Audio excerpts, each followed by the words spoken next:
Okay, so everyone's asking the same thing right now. Where is silver's price headed next?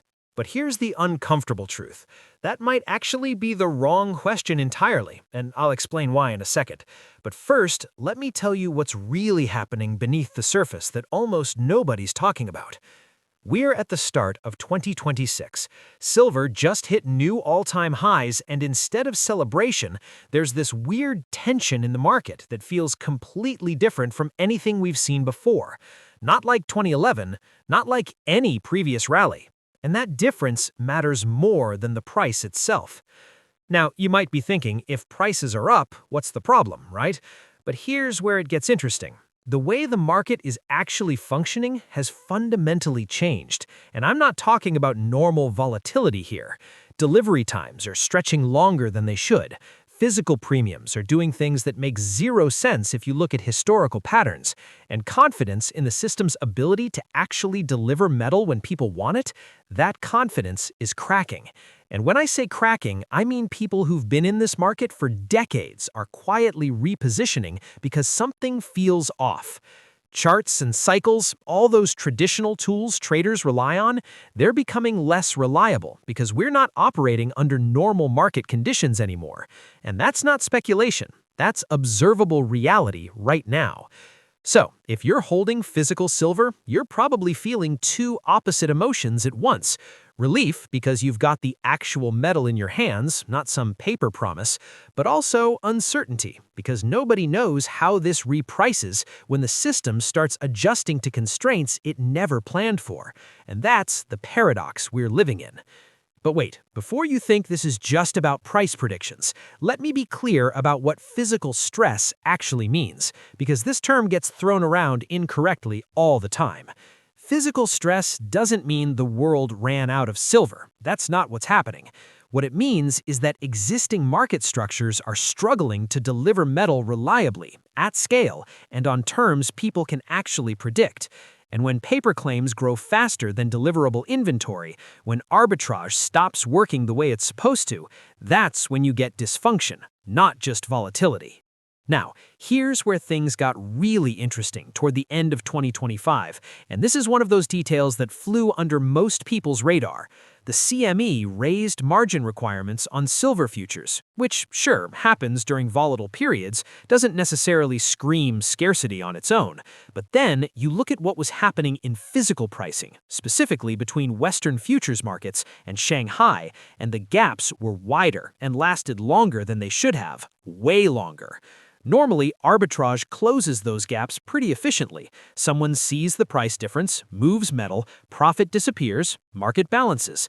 But that wasn't happening. The gaps persisted, and when arbitrage fails, that tells you something's blocking the normal flow of physical metal, and that's a structural problem, not a temporary blip. Then, on January 1st, 2026, China dropped a policy shift that changed everything, and most people still haven't fully processed what this means. They implemented a new export licensing regime for silver, classifying it as dual-use material with both civilian and strategic importance. And before you ask, no, they didn't ban exports outright, but requiring state approval introduces discretion, meaning the timing and flow of silver leaving China is now conditional. And here's why that's massive. China's role in the silver market isn't really about mining, it's about refining and manufacturing. A huge share of global silver, even silver mined in other countries, passes through Chinese processing infrastructure. So licensing doesn't remove silver from global supply on paper, but it absolutely alters incentives and timelines in ways that ripple across every market participant worldwide. Now, let me give you some context about why this matters so much more than people realize. Silver is primarily an industrial metal now, not just some financial speculation vehicle. Industrial uses account for well over half of annual demand, compared to roughly 40% back in 2011. And get this, solar photovoltaics alone consumed more than 150 million ounces last year, and demand from electronics, data infrastructure, energy systems, all non-discretionary uses continues climbing. Manufacturers can't just pause production because silver prices got volatile. They need the metal period. So when delivery confidence weakens, they don't sit around debating valuation, they secure supply. And that means redirecting demand away from paper claims towards actual physical procurement, which puts even more pressure on a system that's already stretched thin. And here's the kicker about supply that makes this whole situation even more precarious. The global silver market has recorded 5 consecutive annual deficits, 5 years in a row, with cumulative shortfalls since 2021 estimated at nearly 800 million ounces. And just to put that in perspective, that's roughly equal to an entire year of global mine production. Gone, absorbed. These deficits got covered by drawing down above-ground inventory, not by ramping up production, because here's the thing about silver supply that most people don't understand. Mine supply has stayed basically flat around 820 million ounces per year, and the reason is that roughly 75% of silver production is a byproduct of mining other metals like copper, zinc, and lead. Investment decisions for those operations depend on the economics of those base metals, not silver prices. So even when silver prices spike, supply doesn't respond. It's highly inelastic, and that creates a completely different dynamic than markets where higher prices quickly bring more supply online. So, now we've got industrial demand that can't be delayed, supply that won't respond to price signals, and delivery systems that are showing serious strain. And this brings us to the financial layer, which is where things get really fragile.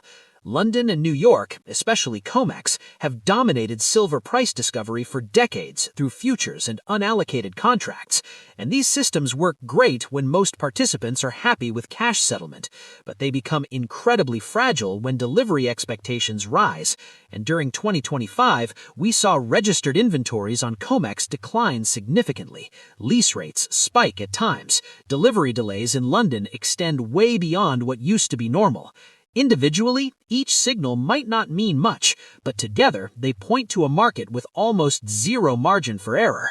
And when you've got a system with no buffer, even small shocks can produce outsized reactions.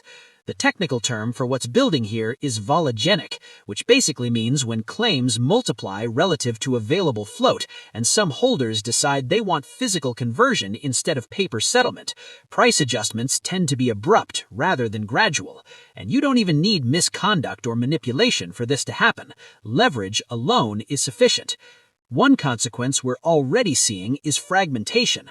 Market discovery is becoming less centralized. Physical premiums are starting to carry more informational weight than benchmark futures prices, and participants are gravitating towards venues where delivery can actually be verified, and away from systems that rely on confidence in rollover and netting.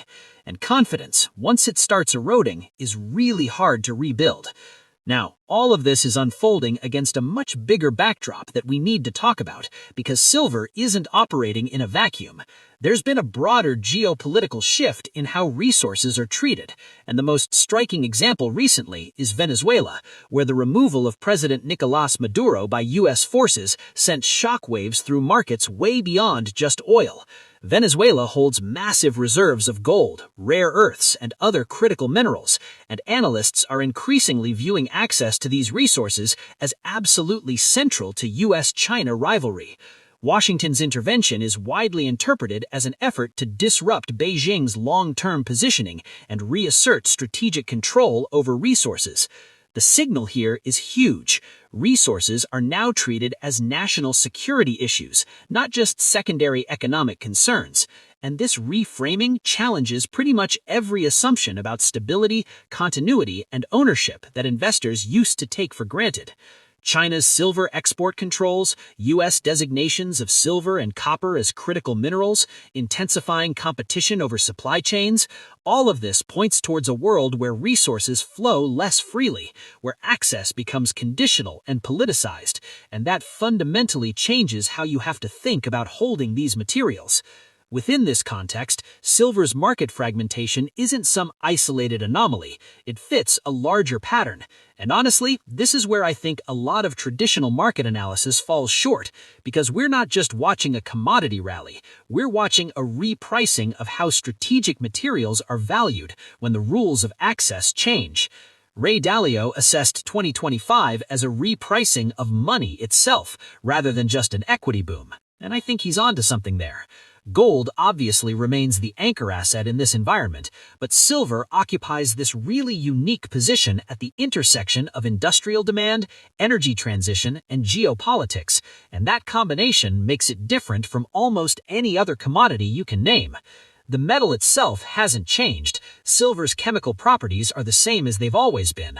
What's changed is the environment in which it trades, the assumptions people made about availability and access. Those are breaking down, and that shift explains why silver has become increasingly difficult to ignore, even for people who historically didn't pay attention to precious metals.